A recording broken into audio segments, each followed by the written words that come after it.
Olá, boas-vindas ao editorial Quantum Docs. Eu sou o Zenit. E eu sou o Polar. Hoje a gente vai mergulhar no universo de uma figura absolutamente fascinante. Itzhak Bentov. Pois é.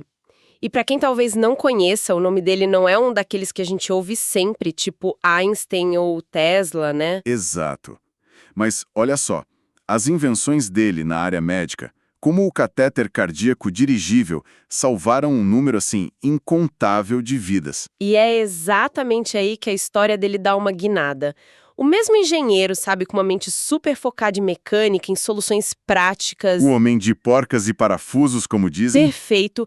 Ele decidiu usar essa mesma lógica para investigar a consciência, a meditação e a própria estrutura da realidade. é uma combinação bem improvável, né? E a nossa missão aqui é justamente explorar essa ponte que ele construiu. Entre o laboratório de engenharia e as tradições místicas mais antigas. Isso. A gente vai usar os livros, os desenhos dele, entrevistas para tentar entender como, para Bentov, um batimento cardíaco e uma vibração cósmica não eram mundos separados. Eram, na verdade, duas pontas do mesmo fio. Para a gente entender as ideias mais abstratas do Bentov, acho que a gente tem que começar pelo concreto, pelo inventor. Com certeza. O Ben, como os amigos chamavam, ele não tinha aqueles diplomas pomposos, mas tinha uma intuição para a mecânica que era, assim, genial. E a prova disso é a invenção mais famosa dele, né? O tal catéter cardíaco dirigível. Exato. Hoje parece simples, mas antes dele, guiar um catéter pelas artérias era um processo quase cego. Ele mesmo dizia que era como tentar empurrar um espaguete cozido por um labirinto. Isso era impreciso, muito arriscado. O que ele fez foi criar uma ferramenta que o cirurgião podia manobrar de fora do corpo com um tipo de controle remoto, Nossa! fazendo curvas precisas, chegando onde precisava. Isso não só revolucionou a cardiologia, como estabeleceu a credibilidade dele. Ele entendia de sistemas físicos. E essa mentalidade de engenheiro foi a lente que ele usou para olhar o corpo humano. Ele não via só biologia, ele via uma máquina. Uma máquina incrivelmente sofisticada. E isso levou ele a uma das primeiras grandes sacadas dele nesse campo. Que foi quando ele resolveu medir o corpo, né? Sim, e o jeito que ele fez isso é pura criatividade de inventor. Ele pegou um aparelho chamado balistocardiógrafo. Que é basicamente um detector de terremoto super sensível, um sismógrafo para o nosso corpo, certo? Perfeitamente colocado. Ele usou esse sismógrafo corporal para medir as microvibrações de pessoas em repouso. E a descoberta foi que a gente nunca tá parado de verdade. A cada batida do coração, o sangue é bombeado com força na aorta. Quando esse jato de sangue bate na curva do arco aórtico, causa um recuo minúsculo no corpo inteiro. É pura física de ação e reação. Pura física newtoniana. Uma vibração constante, mas um pouco caótica. E é aí que os dois mundos dele começam a se conectar. Ele notou que durante a meditação profunda, alguma coisa muito estranha acontecia com esse ruído corporal. Extraordinária, eu diria. O sistema que antes era esse barulho todo começava a se organizar. Como assim? O ritmo do coração, a respiração, as pulsações das artérias, que normalmente funcionam em ritmos diferentes, Aham. eles começavam a entrar em fase, em sincronia. O corpo todo passava a vibrar como uma única unidade, de forma coerente. E ele chegou a medir essa frequência? Mediu. Algo em torno de 7 a 8 Hz. 7 a 8 ciclos por segundo. E para um engenheiro, essa sincronia tem um nome muito específico. Ressonância. É como afinar um instrumento. O corpo deixava de ser uma orquestra desafinada e virava um único oscilador vibrando em harmonia. E essa frequência de 7, 8 Hz é fascinante, porque ela não é exclusiva do corpo, né? Ela aparece em outros lugares. Bem lembrado. É a mesma faixa de frequência da chamada ressonância Schumann. A pulsação eletromagnética da Terra? Exatamente. A frequência ressonante da cavidade entre a superfície e a ionosfera. Naquele momento ele ainda não tinha feito essa conexão, mas essa descoberta foi a semente de tudo que veio depois. E essa semente, bom, ela floresceu na teoria dele sobre a evolução da consciência. Ele adorava usar metáforas visuais bem simples para explicar ideias complexas. Sei. Para a evolução, ele usava o desenho de uma curva de sino, a famosa bell curve. Certo, a distribuição estatística padrão. A maioria no meio, as exceções nas pontas. Exato. Ele dizia que a maior parte da humanidade hoje está bem no meio da curva. E como ele descrevia esse grupo? Com um bom humor característico, ele chamava de o bípede inteligente que aperta botões de TV. Ótimo. Numa das pontas da curva, lá embaixo, ele colocava o que chamava de tipos gorila, um retrocesso evolutivo. E na outra ponta? A vanguarda. Na outra ponta estariam os indivíduos com um sistema nervoso altamente desenvolvido, o próximo passo da evolução. Então ele acreditava que a evolução não parou. De jeito nenhum, ela está nos empurrando ativamente nessa direção. A visão dele era de longo prazo. Daqui a, sei lá, 500 mil de anos, a curva inteira teria se movido. E o que isso significaria? Que o homem médio de hoje seria, em termos evolutivos, considerado o retardado daquela época. Ok, é uma ideia forte. Mas o que exatamente está evoluindo? Não é o corpo físico, imagino. Não. Para Bentov, o que evolui é o nosso sistema nervoso, o nosso aparelho de percepção da realidade. Ah, ele usava outra analogia para isso, né? A da fenda na parede. Essa mesma. A nossa percepção da realidade é como olhar o mundo através de uma fresta bem estreita. A gente só vê uma pequena faixa do que realmente existe. E a evolução seria o processo de alargar essa fenda. Exatamente. Permitindo que mais da realidade total entre na nossa consciência. Isso me lembra a questão da percepção das cores. Textos antigos, tipo a Bíblia ou os poemas de Homero, mencionam pouquíssimas cores. É um exemplo perfeito.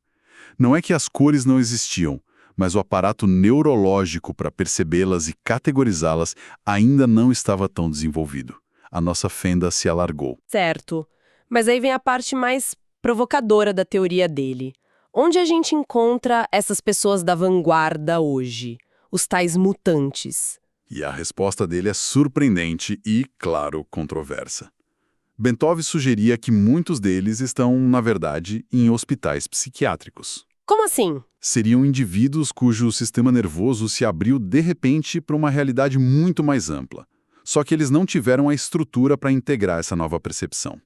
A voltagem aumentou, mas o circuito não aguentou. E os que conseguem integrar? Esses são os que a gente chama de gênios ou místicos. Newton, Darwin, Santa Teresa d'Ávila. Mas essa ideia é um pouco arriscada, não? A gente corre o risco de romantizar doenças mentais que causam um sofrimento muito real. É uma crítica válida, e a questão é crucial. O ponto dele não era abandonar tratamentos. Ele não era psiquiatra. Era mais uma provocação filosófica. Ele questionava a nossa forma de categorizar, então. Isso. Ele sugeria que talvez a nossa sociedade, com essa visão de mundo tão materialista, perdeu a capacidade de reconhecer e guiar essas experiências. E ele ilustrava isso com um exemplo ótimo, a história de São Paulo. A conversão a caminho de Damasco. Essa mesma. Cenário antigo, Paulo está no deserto, vê uma luz ofuscante, ouve a voz de Jesus, cai do cavalo. A experiência muda a vida dele e ele funda uma nova religião. Um milagre. Um milagre registrado pela história. Agora, o cenário moderno. Certo. Um sujeito está dirigindo o carro numa rodovia, vê a mesma bola de luz na frente, fica abalado, freia bruscamente, começa a dirigir de forma errática. Um policial para ele. O motorista, ainda em choque, começa a balbuciar sobre ter visto Jesus, uma luz. O policial, claro, acha que é droga ou álcool. Ele vai para a delegacia e de lá para uma avaliação psiquiátrica. O diagnóstico? Episódio psicótico agudo com conotações religiosas. Exato. A mesmíssima experiência, mas o contexto cultural muda tudo. Um vira santo, o outro vira paciente. É trágico e cômico. E essa era a provocação do Bentov. Ele dizia que a gente não eliminou os milagres, a gente só os reclassificou. A gente os medica, neutraliza, transforma em pó cinzento. Essa ideia de que a realidade é muito mais do que a gente percebe é o coração do livro mais famoso dele, A Espreita do Pêndulo Selvagem. E a metáfora do pêndulo é fantástica. É o centro de tudo. Ele observa que o pêndulo, no movimento dele, para por um instante infinitesimal, no topo de cada arco. Bem no ponto em que ele inverte a direção. A velocidade é zero. Exato. Um momento de quietude absoluta. E nesses momentos de velocidade zero, Seja no pêndulo, na nossa respiração, ou até nos pensamentos, uma janela se abriria para essa outra dimensão. É exatamente essa a teoria. Nesses momentos de silêncio, Bentov teorizou que a consciência individual se expande e toca por um breve instante uma realidade maior, o campo da consciência universal. E isso se conecta com a ideia dele sobre o cérebro, né? Ele não achava que o cérebro cria a consciência. De jeito nenhum. Para ele, isso seria como dizer que um rádio cria a música que toca. O cérebro é só um receptor, uma antena. Um transdutor, exatamente. A consciência é o sinal, a transmissão que está no ar o tempo todo. Se o rádio está quebrado, a música só é chiada, mas a estação de rádio continua transmitindo. O problema está no receptor, não na fonte. E com essa mesma lógica de engenheiro, ele foi explicar uma das experiências espirituais mais enigmáticas que existem, a Kundalini. Que para a medicina da época era só histeria. Mas para Bentov era um problema de acústica e voltagem. E o modelo que ele propôs para isso é o mais fascinante, quase um manual de engenharia para iluminação. É incrível. Ele descreve um passo a passo. Tudo começa com aquela oscilação do corpo a 7 Hz, a ressonância da meditação. Certo, o corpo afinado. Isso. Essa vibração mecânica sobe pela coluna e cria ondas estacionárias nos ventrículos cerebrais, que são aquelas cavidades com líquido no centro do cérebro. Ok. Essas ondas estimulam mecanicamente o córtex sensorial ao redor. E o cérebro tem uma propriedade chamada efeito piezoelétrico. Que é quando uma pressão mecânica gera um campo elétrico, como o acendedor de um fogão. Perfeito. Então, essa pressão das ondas líquidas faz o cérebro gerar um campo eletromagnético. E esse campo cria um circuito de corrente fechado que circula pelo corpo. E o mais genial é por onde essa corrente passa, né? Ela não é aleatória. De jeito nenhum. Bentovir teorizou que ela passa diretamente pelos centros de prazer do cérebro. Ah, então é por isso que a experiência pode ser de êxtase. Exato. Na visão dele, um yogi meditando por dias numa caverna não está sofrendo. Ele está se divertindo muito, porque ativou um circuito interno de bem-aventurança. E esse processo todo limpa o sistema nervoso, né? Funciona como uma limpeza. Remove bloqueios, estresses e permite que o sistema opere com uma capacidade maior, percebendo realidades mais sutis sem queimar os fusíveis. E aí vem a conexão cósmica final. O corpo vibrando a 7 Hz não está isolado. Você falou antes da ressonância Schumann. E aqui tudo se amarra. A biosfera do nosso planeta ressoa na mesma frequência, por volta de 7,83 Hz. Então, ao entrar nesse estado de ressonância interna, A pessoa basicamente sintoniza a própria vibração com a frequência do planeta. É a conexão com o cosmos descrita não em termos místicos, mas em termos de frequência e ressonância. A visão de um engenheiro. E esse modelo de conexão se estende à visão dele do universo. Ele propôs que o universo tenha o formato de um touro. que é tipo uma rosquinha ou uma maçã, uma forma que se dobra sobre si mesma. Sim.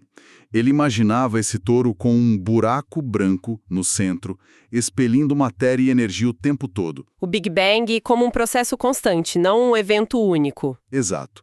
E um buraco negro na borda externa, recolhendo tudo de volta.